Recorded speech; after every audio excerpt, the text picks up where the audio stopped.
Sorry, Narendraji, I missed what, I think you directed a question at me. No, I said, what was your second question? What was the original question which you asked me? Actually, I wanted to understand from the perspective of the impact here, not just for heritage properties, but also for travel agencies, for DMCs as a whole. For example, what is the impact that you would perceive of the situation on distinct destinations as a case study? Okay, see, so if you look from the DMC perspective, of course, next 6 months, we all need to find various mechanisms to adapt, to learn, to see how the world is changing. But if you go into the longer perspective, I think people will need tour operators and DMCs more now.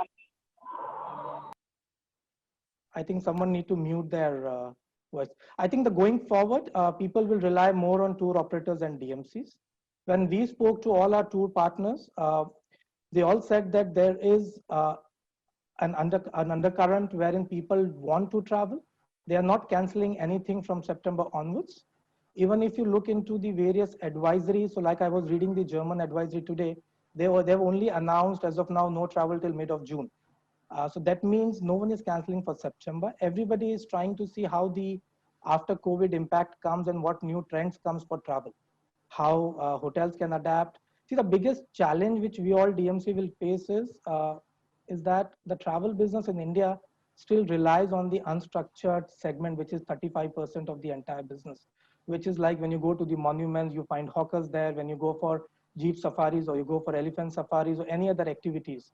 So we depend a lot on the unstructured segment and how to train them on this new hospitality definitions which will come after post-pandemic. Now that's a big question which is there in front of all DMCs. Very good points.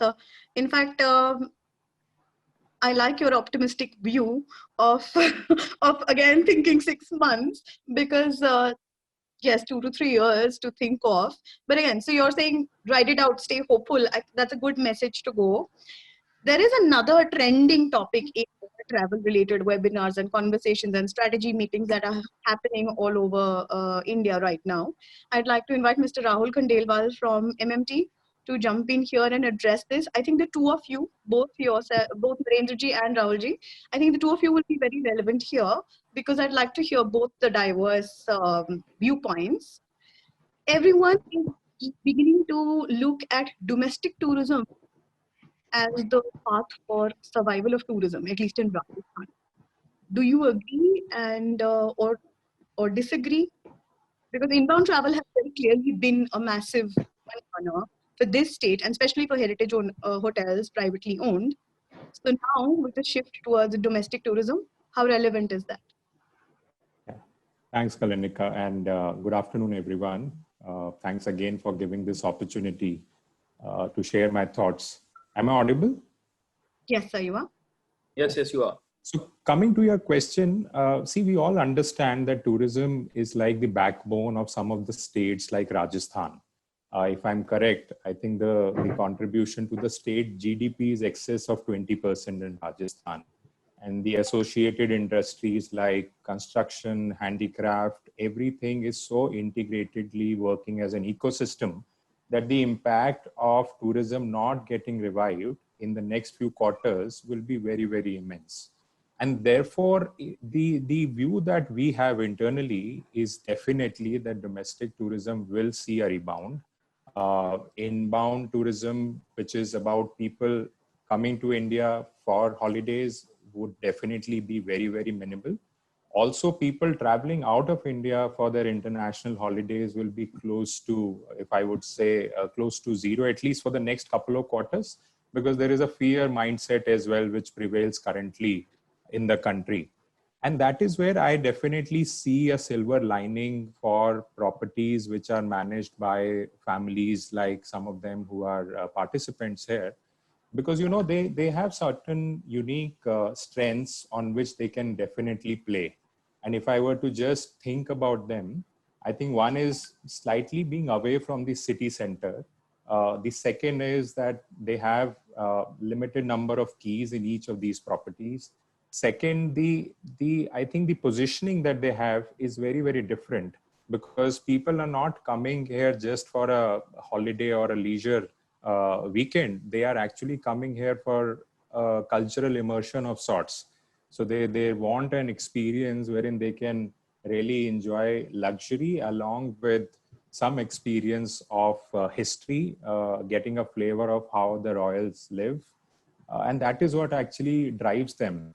So if I were to really look at a trend, maybe a couple of quarters from now, maybe the top end of the domestic segment who was typically traveling every year outside India, for them, I think we can definitely craft out a smart communication strategy and get really, what should I say, very targeted focus on direct marketing to some of these high-end customers and really talk about how we are very different from just a in-room luxury experience.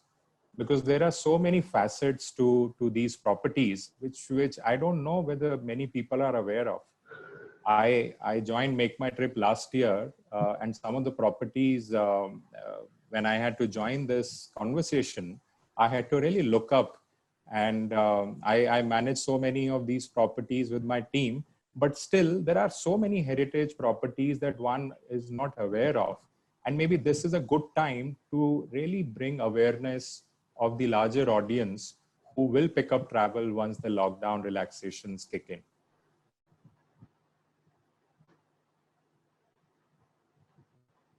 You're not audible, Kalanika. You need to mute. Yeah, unmute. Sorry, unmute. Thank you, sir. Am I audible now? Yeah. Great. So that was a very honest feedback. And again, with online sales being, I mean, I've been working with a heritage property as well in the past. And something I observed was that this is a constant ongoing battle. Please, everybody else from the heritage hotel owner section, please pipe in here if I'm wrong. But the constant battle has always been with online sales portals like MMT turning around and telling us that your focus is very much on, so if you've got a 70 key property, you will only give me 10 rooms to sell and then you expect me to market. On the other hand, again, because domestic sales has been, lesser in number compared to, because it's a perceived notion that, people look at luxury as in-room luxury, especially in the domestic circuit. So now when you're talking about an experiential luxury space, tell me something, would MMT, for example, and would you actually look at going out and launching collaborative marketing ventures where you would go all out to promote a heritage hotel section? Can I butt in, Jija, for a moment? Yes, please. I really think that the DMCs and the OTAs, hi Rahul, Smriti from Hi, Smriti. So I really think, and I've been on the other side as well, I've worked for MMT for almost 8-9 years, Rahul, and I know how that world works. So it's purely required from the DMCs, the OTAs, the everybody to define luxury again. There needs to be a redefinition of luxury. We have completely gone wrong so far with defining luxury. Luxury today is even getting a good fresh meal. Irrespective, it's not about what I can afford, what I can't afford. It's not, luxury should not be associated with what you can afford financially or whatnot. First, irrespective, keeping the financial aspect away, if you just focus on redefining luxury, which I think is the need of the hour, which is the help and the support and the part of the collaboration strategy, I think working with experiential and small hotels will play a key role in the success of it. The other is we have to stop focusing on the number game, because it is the hard truth. The long-term game is slow and steady wins the race kind of a situation. The number game is what has got us caught up in the web, is what I think. And that is a support that I'm looking at is for all of us to come together and really put our heads together and work on redefining luxury and true luxury. I agree, Smriti, if I can come in for a minute there. Actually, this entire dialogue about working together, exploring common synergies is something that we really picked on last quarter.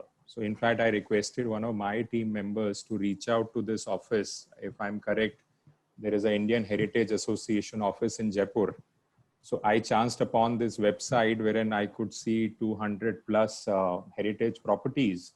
And I shared it with my local team and I requested them to just reach out because we wanted to work together on something which I had in mind, which is to market some of these royal experiences and really help out the customer in discovering these properties.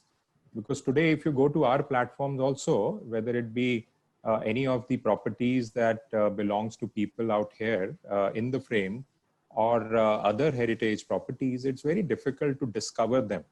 So if I'm looking for a royal experience or like a very uber luxury experience, unless and until I know the name of the property, would be very difficult to discover. And that is what we wanted to do. But unfortunately, we did not get the right connect. And maybe once this crisis is over, more than happy to work together on that front. May I also add on one thing? I'm really sorry for hijacking this, but there is way more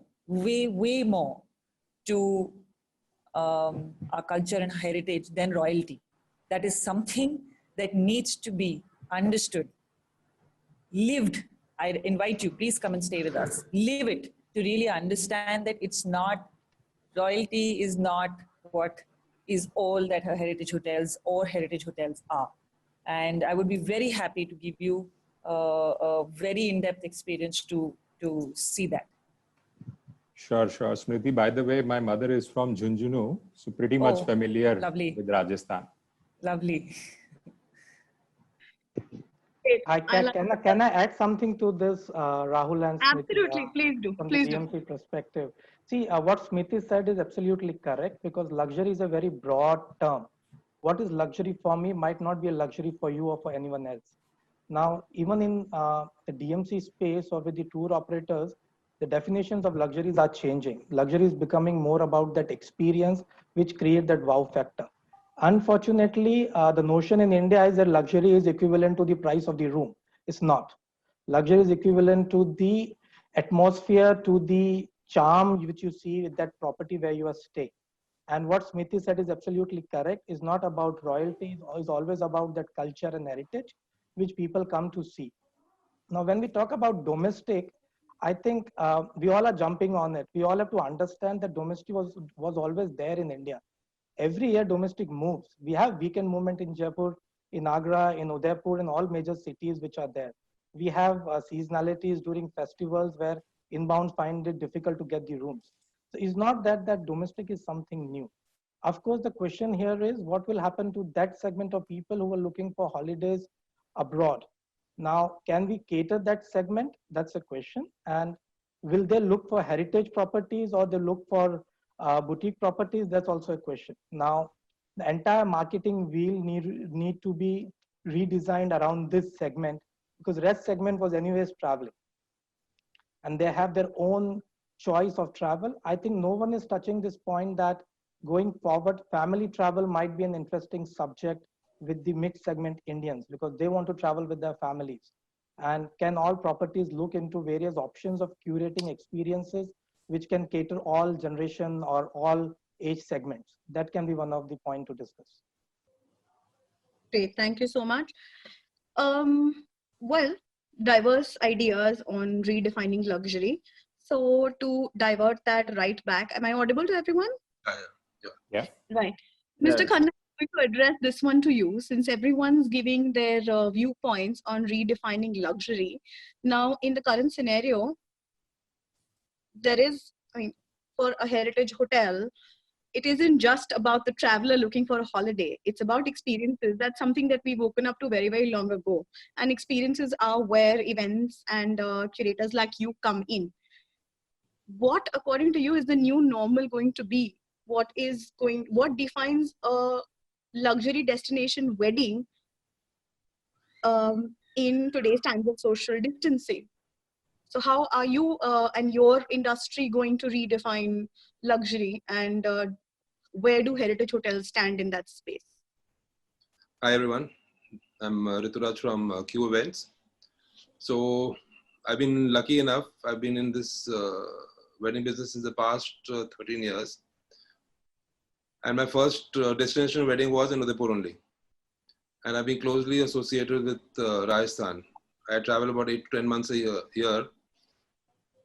Another time I'm either in Jaipur or Jodhpur or Udaipur. And I've been lucky enough to see all the heritage properties.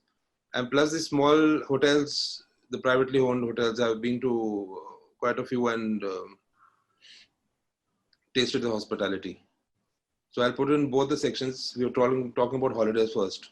People, I always maintain India is the most beautiful country in the world. For one, I don't encourage my clients to go abroad and do weddings. Last year I got 4 weddings from Thailand and all back to India. As far as weddings are concerned now, we will do big weddings, but after a small gap. But we are looking at good weddings around Diwali time. So we have had 40 days of webinars. We've been interacting with each other. So, but the smaller weddings, I think now your properties come into focus now. There's going to be, groups of 100 people, 50 people, 200 people who want to go and want to go to a boutique hotel to do a boutique wedding, I'll call it now. So 100 rooms, 50 rooms, 75 rooms, we will need all of them. And ye ekdam se aayega gush. Because all the weddings which have been pending since March till October end will now come all together. And we will need all banquet spaces, all room spaces, all small hotels, all big hotels to be with us. I've been addressing other hotels also, which are those 5-star properties and all. Like I stay in Noida. We have hotels in Noida. So Noida, nobody wanted to come initially. I don't know why Delhi people don't come to Noida. But we have good hotels here. So that will turn into a destination. For us, staying in Delhi, I think any place which is driving a distance of about 4 to 5 hours from our place is going to be the next destination. Jaipur, Agra, Mussoorie, Nainital. So we are just talking to all the hotels. The hotels people have been calling us regularly. So please come with your team after this is over and all. Jaipur I know fairly well. I've been to the smaller properties also here. My first interaction with Udaipur was I stayed in a private haveli with somebody. The first time I had gone there because I did not know Rajasthan at all. I belong to a place called Mussoorie up north, which is very small, and this was like a big town coming back to Noida and then going to Rajasthan. But then I've been working there. I opened a banquet also in Udaipur. So I think the warmth of Rajasthan, the luxury we see over there, the way they pamper you is very different from all over the states. So this is where I think once we start advertising, once this thing is over and we know people will come for holidays. They will come to these places only for holidays where they will get a taste of luxury, a taste of, ये अपनापन होता है ना जो ये सब यही मिलता है राजस्थान में. So weddings, I think we will start pitching in now, and I think another month we'll be talking to everybody now. Our clients are calling us. They have weddings for about 150 people, 100 people, 200 people, but they don't want it in Delhi. They want to move around. So great. That's great feedback, sir. So heritage hotels definitely have that bit of domestic business, or even for that matter, international business to look forward to post Diwali. Thank you. Great. Another thing that I definitely did want to talk about, we're all redefining luxury and we're all talking about collaborative efforts, whether it is collaborating with marketing agencies to help promote heritage properties as well. But collaborative effort is something that is constantly discussed at different forums for privately owned heritage properties on a regular basis. Do you, and this is addressed to the 3 young hoteliers here for sure, do you see that this is, do you consider this the right time to maybe actively get involved and start collaborating, whether it is for marketing or whether it is for strategizing session at this point? Because that is something that we have talked about incessantly, but probably not done. Thoughts? It could be Abhijit or Adhiraj or Smriti. I think we'll give the boys a chance.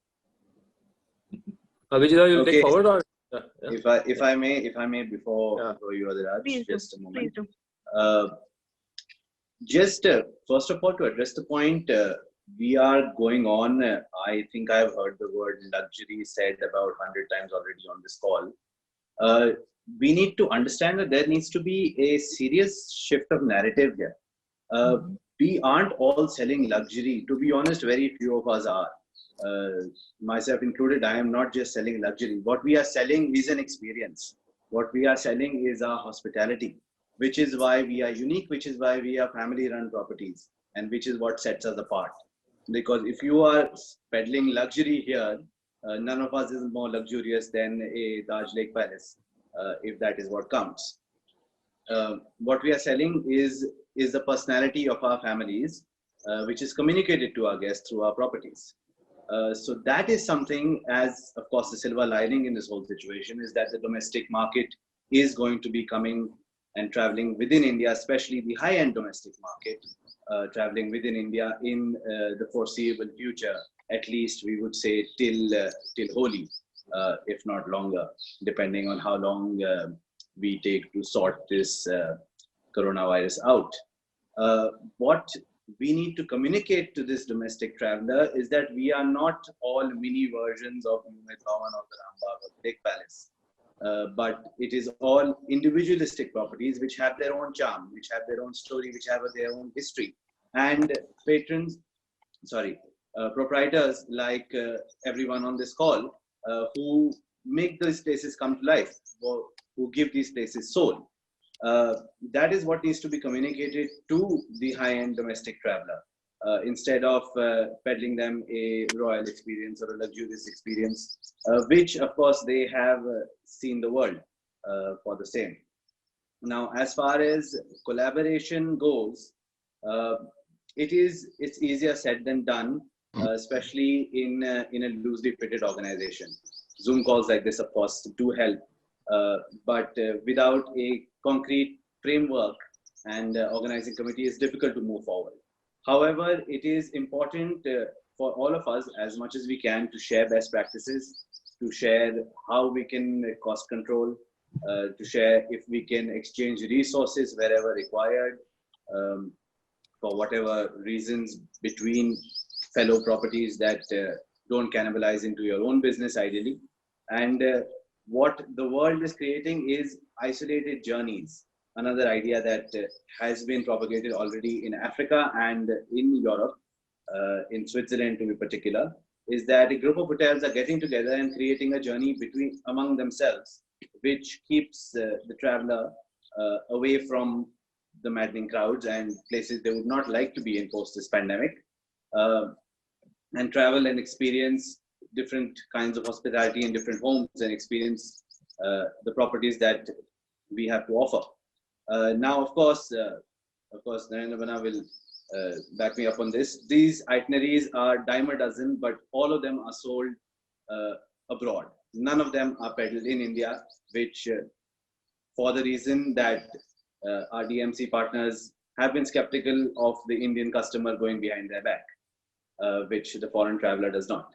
But I think the time has come now where us as properties, and of course with the help of our travel partners, both online and DMCs and travel agents and tour operators and so on, and get into an idea how to market these journeys that we have curated and sold to the discerning traveler for over 30 years now, covering different facets of the state of Rajasthan and the rest of India as well.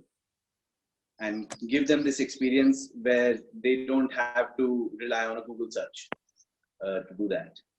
And that's my little 2 cents. Adhiraj, you want to elaborate on that? Yeah, I just got information. Unfortunately, Maharaj, Lakshya Raj Singh ji couldn't attend this session because one of his close friends' father passed away. So he is unable to attend this session. And yeah, so coming back to that, I wanted to ask a question to Narendra Dada, if I may ask. So I just want to know that what will happen to hotels like us who are 100%, I would say 80% who are completely doing inbound business.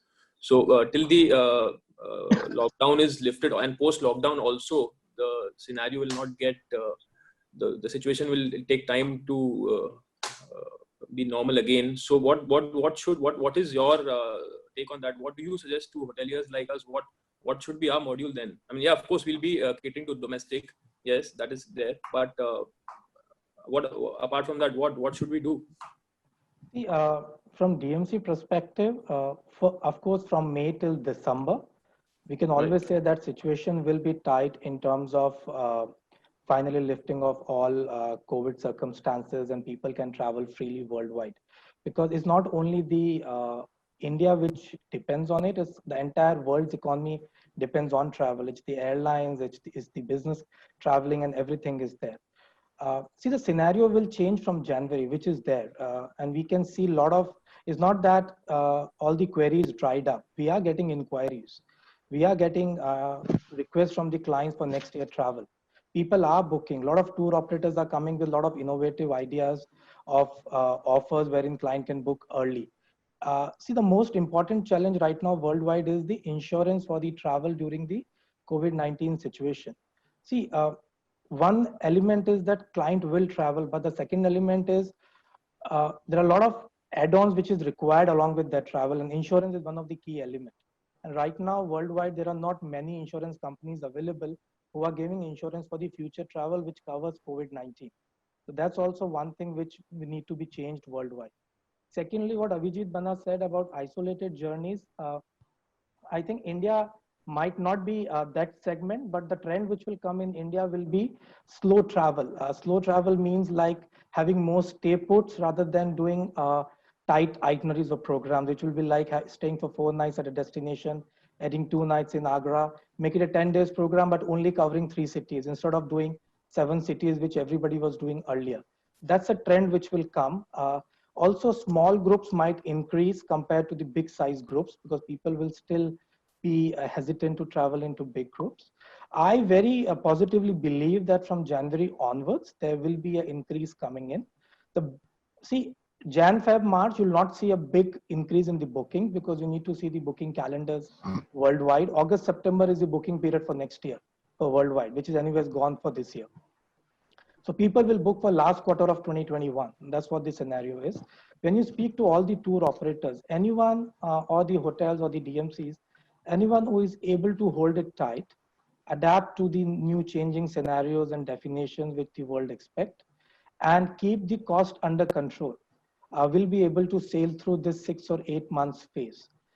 We need to be very smart in terms of our learnings, and also a lot of training will be required to the staff, especially as I said earlier for the heritage owned properties, because the majority of the staff are the local staff from the location. So they will need the training from the various health and safety expectations which are there worldwide. So that's from my side. Okay. So I think, yeah,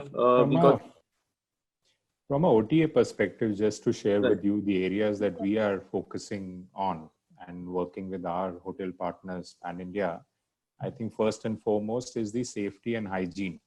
So what we are actually rolling out this week is a sort of self-certification of sorts, which the hotel partner would be doing. There is a list of about, I think, 10 to 12 elements within that, which covers the room hygiene, the hygiene of common areas, and the hygiene of staff. And we are taking that certification and showcasing it on the platform and helping customers discover some of these safe properties with clean stays. So a massive work is actually happening on this count, which is to really help customers identify which is this property with, let's say, a 360-degree work on the safety protocol. The second work is happening to really help customers to identify which are these green, red, orange zones at the time of planning their travel. I think that is the other important information which would be required. So advisory, which is connected to every single city where they are planning travel, is something that we are actually looking for the platform. The third is solving for the uncertainty in the travel, which is to say, how can we really make bookings more flexible? Can we do something around our cancellation policy? Can we give flexibility for date changes? So there is a good amount of work which is happening. And just to share with you specifically on the first one, which is safety, we are getting a lot of these videos also from properties wherein the owners themselves or the senior leaders themselves are taking a guided tour of the property, showcasing the amount of interventions they're introducing to ensure that when people come back to the properties, they get that assurance of safety and hygiene. So maybe this is the time to really build relevant content, both targeted towards safety and hygiene. Also, as Avijit ji mentioned, targeting the unique experience which really we want to position. So talking about the experience of heritage, the cultural immersion that you offer, I was trying to check the content online, specifically on our platform. And I was telling the team that maybe this is the time when we all have bandwidth to put good quality content and therefore set ourselves ready for the road ahead. That's a very, very valid point, sir. In fact, again, if I could point a question at the heritage property owners here, what you mentioned is sort of like a guideline, and I'm assuming both Narendra ji, I think, again, both inbound DMCs focusing on inbound as well as agencies like MMT are going to probably help heritage hotels and all other hospitality sections also with guidelines that they would require to be able to meet these agendas. Can the young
Now you can go ahead. Unmute. You have to unmute it. Hi, can you all hear me? Yeah, now it's fine. Go ahead. Okay, great. There was a question I wanted to actually ask the young hoteliers here. In terms of guideline, there is a participant who has asked a question, Mr. Karanbir Nirmal. Thank you for your question. How are heritage properties looking to incorporate social distancing, touch-free automation, and hygiene standards, considering the vast open spaces and local influence staffing that is a norm at properties like this? So any thoughts from Avijit, from Adhiraj, Smriti, whoever would like to take this first?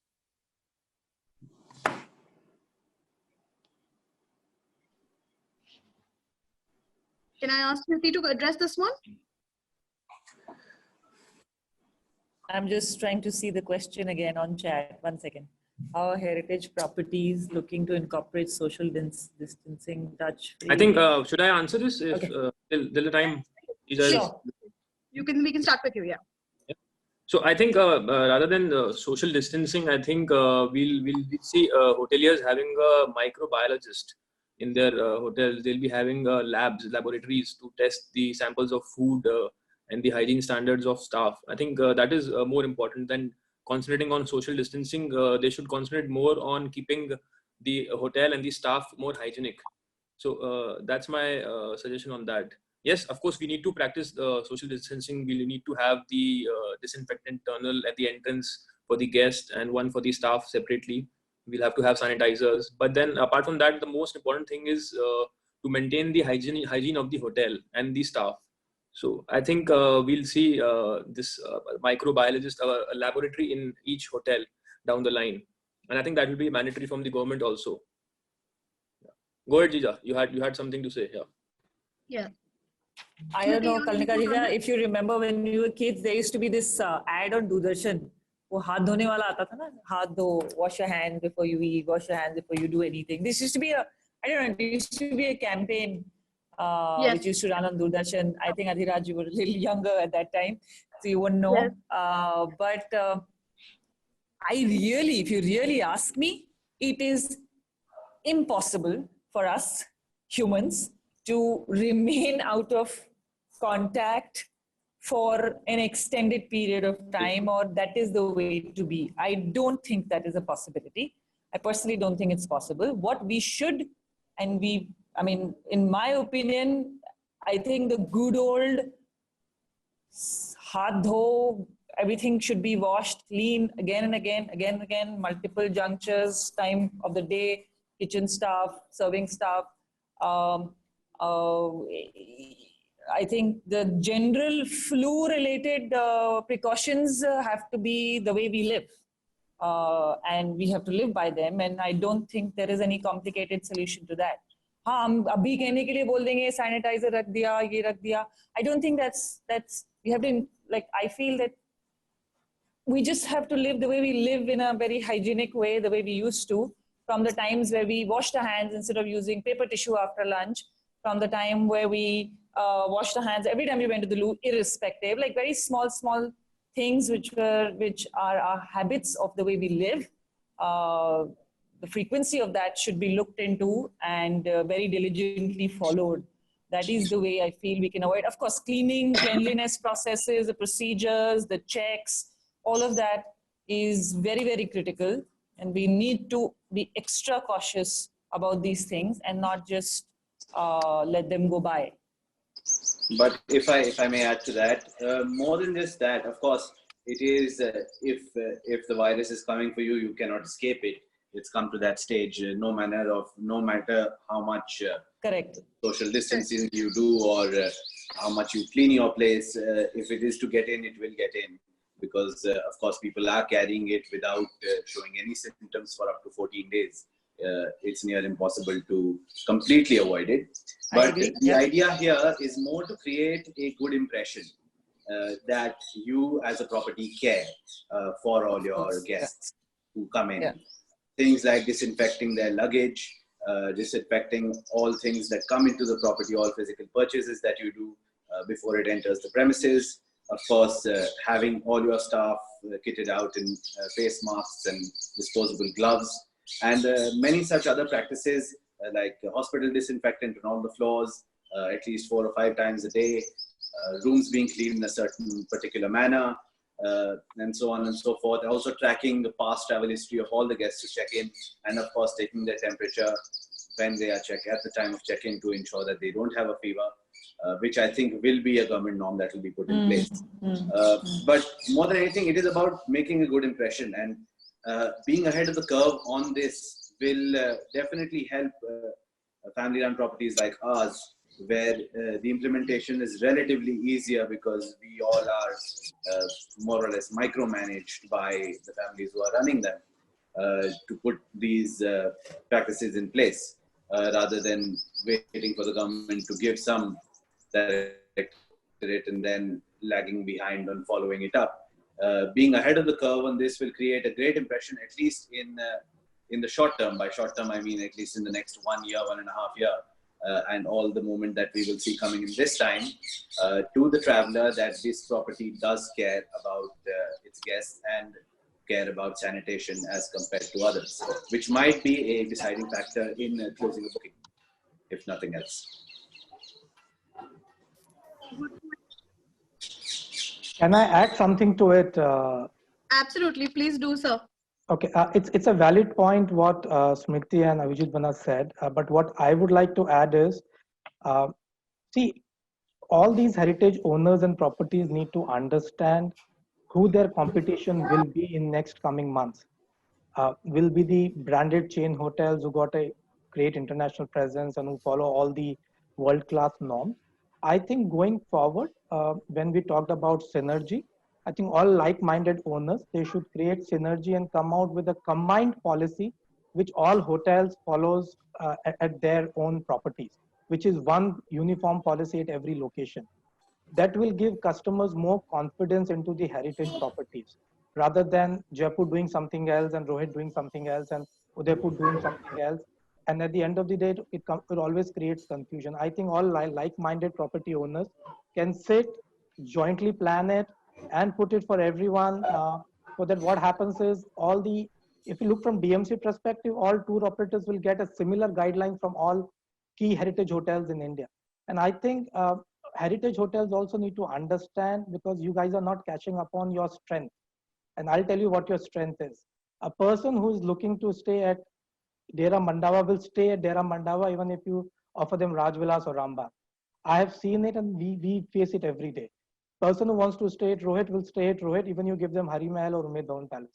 So I think going forward, and especially for next 8 or 9 months where business will be limited and room keys will be ample, a lot of key hotels play on their consolidations. I think you all need to also plan to see that, can we have a centralized reservations? Can we have something wherein a client coming to Rohit, someone can ask them, hey, what's your itinerary? Where are you staying in Jaipur? We can add some experiences if you can stay Dera Mandawa or Shahpura. Add some a value add-on for experiences to make it a consolidation to get that client for all heritage properties. And that will only happen if like-minded new generation owners can start thinking on that synergy point. Great guideline, Narendra ji. Hopefully Thank we you, can. Narendra ji. Thank you. Hopefully Kalinika, we can get that going. Kalinika, if I can just add a small point to your original question. Absolutely, bro. So if I'm correct, you asked that the largely the personalization in properties is through human touch, human intervention, and therefore in a post-COVID scenario, how do we slightly move away from it? Was that the question? Well, actually, it was a question by somebody listening to us, and mainly, I think the gist of the question was that how do heritage properties look at incorporating social distancing and other hygiene standards that are the norm right now because of COVID, keeping in mind their vast spaces. So basically, the idea is to keeping in mind it's a challenge, particularly for heritage properties, because one, they're larger, and two, they have local staff. So from that perspective, how do they manage to do that? Sure. I think a couple of things which were coming to my mind, especially from a point of view, if you were to review your hotel operations, I think one would be to look at areas where technology can play a larger role. For instance, can we look at contactless check-in, contactless payments? I think some of the smaller things can be really addressed faster. Obviously, what Smriti said, that safety and hygiene is something which will depend, one, property by property, and second, customer by customer, because the standards obviously are very, very different. But I think the basic hygiene for such properties will never be an issue. But I think to Abhijit's point, that what sort of assurance one is looking at, I think the less number of contacts once you reach the property will definitely help. At least in the short term. Yeah. Very valid observation, Ravalji. And contactless reservations and contactless payments is definitely something that is easily doable. I guess it also would really help if organizations like yours and distinct destinations help heritage properties with guidelines that they could meet, but again constructed with the perspective of a heritage property's unique requirements, of a heritage property's unique limitations also, because standard guidelines don't work across the board. So that bit of help should probably come from agencies like yours, and will probably help heritage hotels deal with this quickly. Yeah. In fact, we are looking at two things. One, we are rolling out these guidelines today as we speak. And the other thing that we are actually looking at is maybe to venture out and do regular audits of property through maybe intermediaries like a Deloitte or some large brand with whom customers associate trust, hygiene, or safety. So we are exploring everything in that sphere at this moment. We look forward to innovations like that. I'm going to address one more question to Rituraj ji, because we're all talking about social distancing as a new norm, and we're also all talking about health and hygiene and new hygiene standards being put together. While we're talking about how these can be possibly created for heritage properties, what is equally important is how do we do that for large gatherings, regardless of whether that's at a heritage property or elsewhere. Can you help us with that? Yeah, we have been talking to hotels also. But before, I want to ask the esteemed panelists today if they are ready to host social events in their premises. Except Adhiraj, I don't know how many rooms So they have. we are also willingly to host that. So Yeah. I think before that, I have a bigger task in hand, because the labor I get is a big problem for us. Exactly. Labor is like labor. No matter how much you groom them, it's difficult. So we are planning to get COVID cards made with their health, everything on them. If they're free, we test their temperatures in the morning. Then we're going for disposable masks, because we don't want to repeat the masks every day or wash them, anything. Then gloves. Now the problem is about the shoes. So we are planning to do something what the hospitals do. You put your foot inside and you're getting enclosed by a plastic thing. वो I think कपड़े में भी आता है, कुछ ऐसा आता है. So we'll have to do that also. And I'm talking to somebody who can make some disposable t-shirts for us, because every venue will be staying there for 3 to 4 days. So I can't have them repeating the same clothes back into the venue. So that's a bigger task for us at the moment. Then I think Adhiraj and all have good properties for us to work in now, because with the smaller weddings, and I think we'll have better priced weddings now. I mean, you can ask them a good price to do smaller weddings, because see, everything will be custom made. The places we will be going to, nobody's seen them before, because whatever weddings we did normally was 600 plus, 400 plus, 500 plus. Smaller weddings we see venues, and I have seen plenty of these properties. So I think we are on this thing of making a nice package for all these hotels, right? From 50 rooms, 25 rooms, we expecting 50 shadi for 50 people also, 100 people also. So we're making packages now to, as soon as the client comes, we give them a package. Okay, this is it. And we put one entry limit in it. We have Mehendiwala, we have small local vendors. So we're doing everything in one package. So that whoever comes, and we finish the deal in 5 minutes, finished. We don't make them linger long. So I don't know how it's going to work out. We have to work it out. So I'm taking a lot of people into confidence. I've taken the entire industry with us. I told them, I said, now we don't have to be private about our business. Okay, we're pitching for this client. Ye nahi dikhana, aapko ye nahi dikhana. If you're getting business, you need our help, please ask us. If we are there, people in Jaipur know us, they will help us. Udapur is there. So we can't travel I travel 10 months a year to different destinations. So that will be stopped. So I'm only looking at these areas now. So I think it will make a difference. So you mean to say that the wedding themes will be changing down the line? So the weddings which they won't be changing. We just restructuring our designs. Okay. Initially, we should carry a lot of trussing with lots of fabric and make them look very, very big. But now I want to reduce the amount of people I'm taking with me, because dar wahi hai. The amount of people we have, right? Problem hai. We have to make them stay. This is going to be it's going to be a full task. जितना शादी का काम होगा उतना काम इनका होगा, इनको कहाँ ठहराना है, क्या करना है, and we can't do without labor. And wedding is one business. Once you get into it, you can't get out. You have to continue with these things, and we don't know anything else. So नई तरीके निकालेंगे. We talk about it every day, and I think we're very positive that by Diwali we will have work in hand, and I think we will start our meetings around September. We're getting all. We're ready for that. Thank you for your input, sir. On behalf of the young hoteliers here, I'm definitely happy and honest to tell you that nobody wants to say no to any business, not now and not before. So I just mentioned that because when I go to these things, I don't blame them. They have such beautiful properties, and we go like that and rate the property like mad. Although I tell my team, because I've worked in Udaipur a lot, I did Lakshya's wedding I had done. So I know their property has to be respected. That's the first thing I tell my labor also. I say, go there, it's like a temple for us. ये दोबारा नहीं बनेंगी properties. घर है हमारे sir. अरे बिल्कुल. So I tell them, ऐसे ही आप यहाँ चलोगे भी तो उसमें भी ऐसे चलने से फूलों पे चल रहे हो. So basically, I think the new theme for destination weddings is going to be experiential destination weddings, Yes. because it's a royal property anyway. So that's the whole point. No need for labor anymore. वहाँ जाके पहले तो हम 2 घंटे से बैठे रहते हैं, हमसे निहारते रहते हैं. It's so beautiful. Even the flowers growing over there are so beautiful. You know the way they put them, small kyariyan, छोटी pots. बाकी they have a class there. So.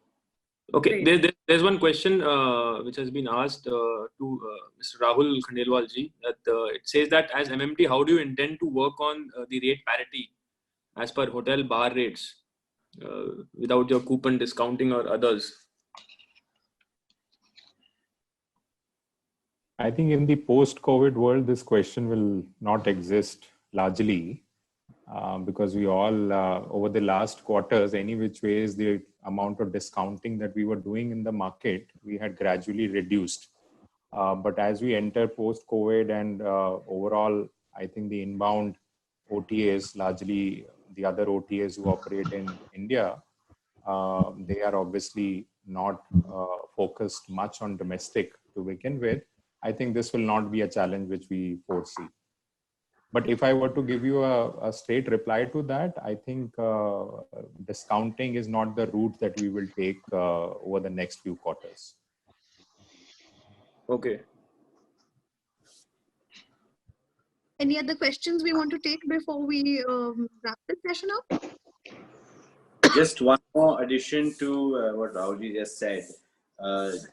It is a general discussion that I have had with several other hoteliers as well, is a sincere request everyone to not get into a price war at the end of this pandemic, because it will not increase your number of bookings, it will just hurt your bottom line. The sensible thing to do would be to stick to your, hold on to your guns and stick to your prices over the time.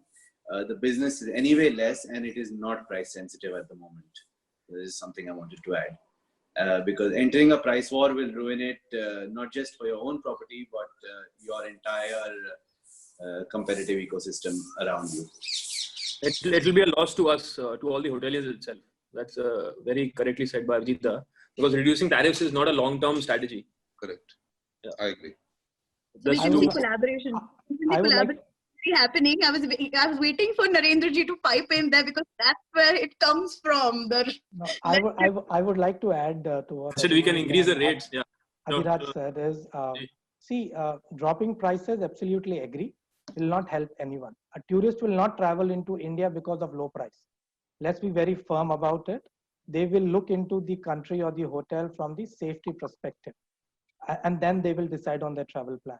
So money is not the key that dropping prices will give them some increase in numbers. If you look into the pricing in India, the pricing is anyways not on the higher side, especially you look into the heritage hotel segments. They are always a decent price compared to the market competition. And of course, heritage hotels add a lot of experience around it. I think what people will look for is, even if there's an increase in price happening, there should be a value add to it. So I think people will look for more experiences around it. If we can put a small supplement and say there is an experiential meal for a couple, that will add more value rather than dropping 10% price. You cannot buy a client on a 10% price, because you have to understand from the package perspective is not only hotels, you have transport, guides, monuments, entrances, taxes, everything is there.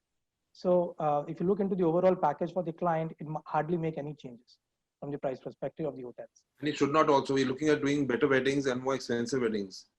True. So I would like to add, I would actually like to add one point to that. If you look at the segments which will pick up first, and obviously corporate is one of those segments, at a time when everybody is looking at cost optimization, I'm sure even corporates would be looking at better prices from properties. We as a large organization ourselves, when we travel, I think we will also be looking at savings. So I would not say that pricing would not play a role. It will. But I think pricing along with safety and hygiene protocols will definitely do the trick for the partner. Great. So, inbound travel, takeaway from this session, I'm going to say that inbound travel is not going to be about price reduction. It's going to be about value addition. We're going to hold you to that one, sir. And yes, corporates is another sector definitely that we can look at. Anybody else that would like to raise a valid point or a question before we wrap up? I would like to add a question on the corporate travel. Is Heritage Hotels a segment for corporate travelers? That's a question for Avijit and Adhiraj, Bana and Smriti. Is it a right segment? Now we have to then accordingly take this subject further. I'll take that first, guys. I've been thinking about it because we at Dera Mandawa, 98%. It's not a 30, 40, 50, 98% of our business is inbound, right? And we've been thinking, my father and we've all been thinking that, you know, what next? I don't think the conclusion that we are at is we will hold true to who we are and what we represent. And we will be very happy to share it with the corporates or domestic or whoever. But आप अगर किसी के घर में जाके रह रहे हैं तो आपको house rules follow करने पड़ेंगे to imbibe and to experience that. As simple as that. But am I saying that no, we're not like to open to corporate or domestic or anybody? Totally open. We should be. The more people we share our value system and what we represent and how we live, I don't think there should be any difference in that.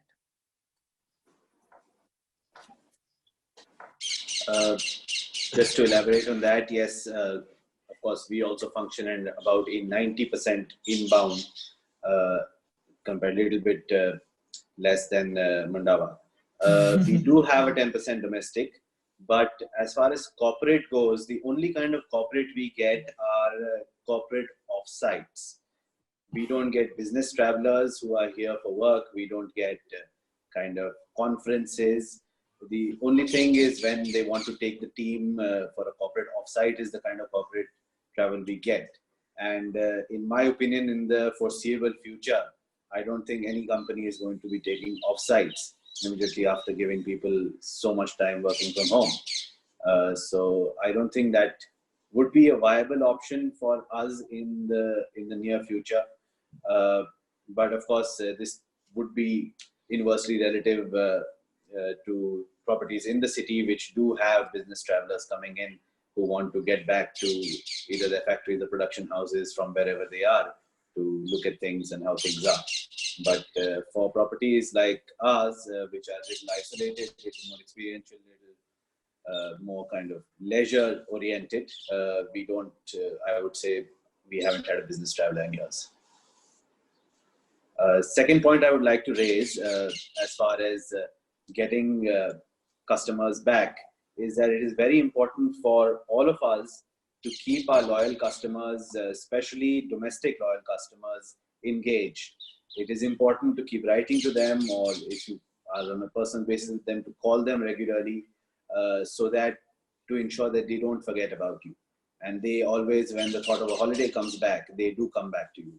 Because loyal customers, I don't know how many of you are aware, the Cornell study in 2011 said that a loyal customer is worth 32 room nights if you lose a loyal customer in your property. So it's important to keep them engaged all through this time. Make them feel like they're looked after, make them feel that you do remember them and you do care, and they will definitely come back. Very valid observation. Adhiraj, would you like to add your input on this, or can I ask another question from a viewer? I think you can ask another question. I think they have answered it. Great. So we have a question which is actually related to what Avi just had to say. To keep your customers engaged. In a space like this, yes, return customers are definitely, or your loyal customers are definitely people that you need to reach out to. And the question from the viewer is, high-end Indian travelers who can't travel abroad are coming directly in your direction now. Other than, of course, and also, I mean, it's related to also keeping your loyal customers engaged. For both audiences, do you plan to have a combined voice as heritage hoteliers? Do you plan to have a combined voice and put out a combined message to the right audiences?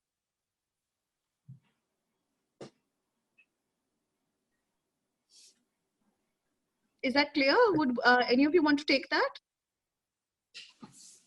That's a question to the hoteliers, right? Right. That's a question to the hoteliers. It's basically asking whether, since you have high-end Indian travelers coming your way now, and you're also talking about keeping your loyal customers engaged, do you plan to put out a combined voice? Is collaboration a realistic idea for the near future for you guys?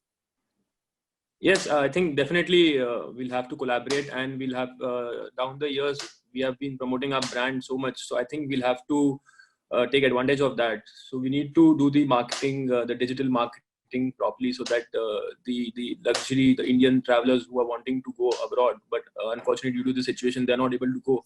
So they can look upon to the hotels which are safe and which have got a good brand value. So the brand image which we have built till now. So I think that we can cash it on down the line. So I think to put it on a right way, on a right platform, so we need to market it like that. So yes, definitely we'll have to collaborate it.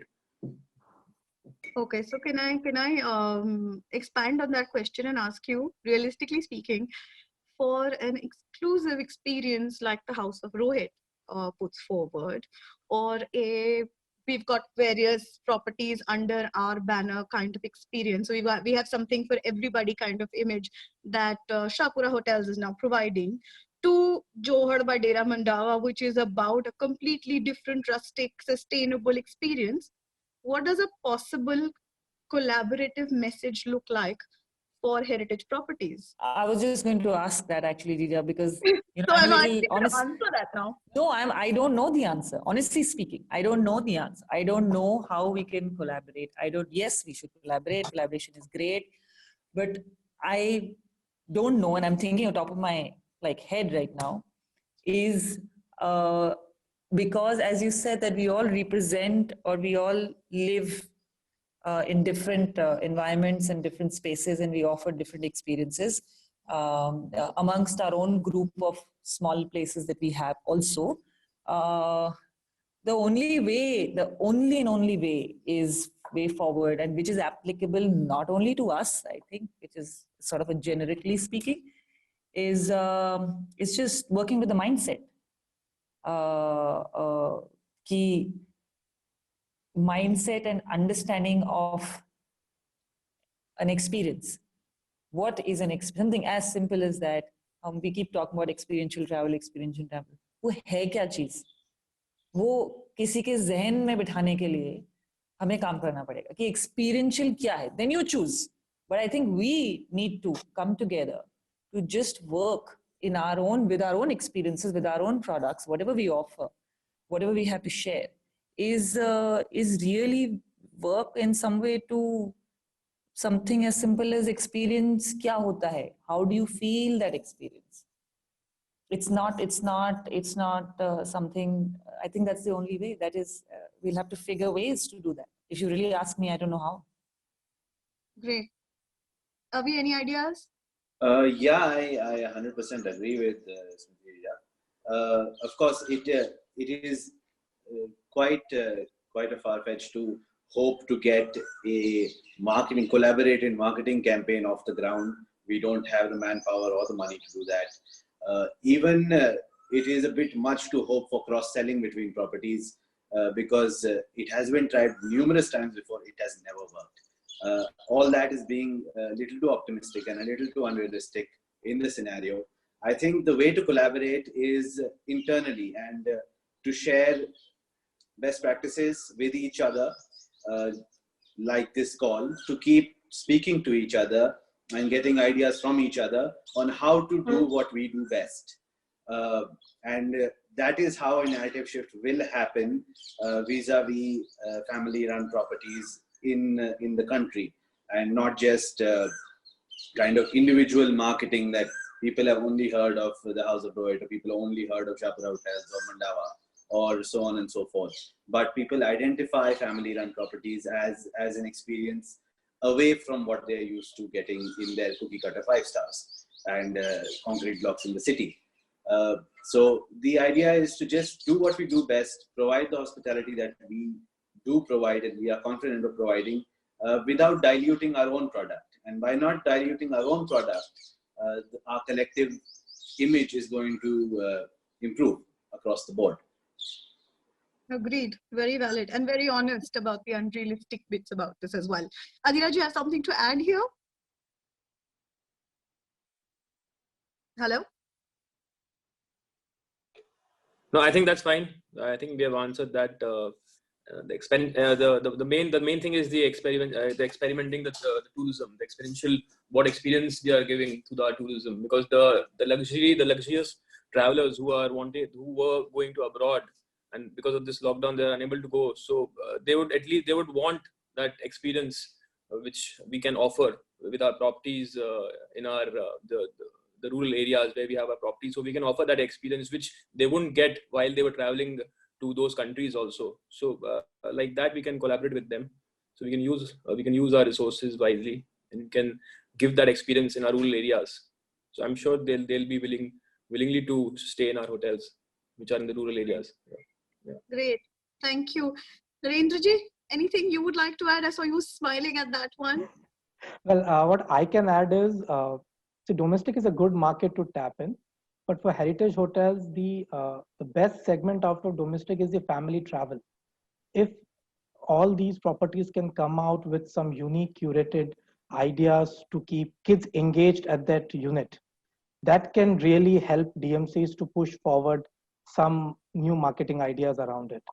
Well, Avijit Vana said collaboration is not possible. I can always say that why can't we have heritage escapes wherein Jaipur and Jodhpur can collaborate and create a 3 nights program, which is not overlapping and which is different. Throw it to DMCs and OTAs and try to sell that package. See, we have time to be creative, to be innovative. There's nothing to lose in this.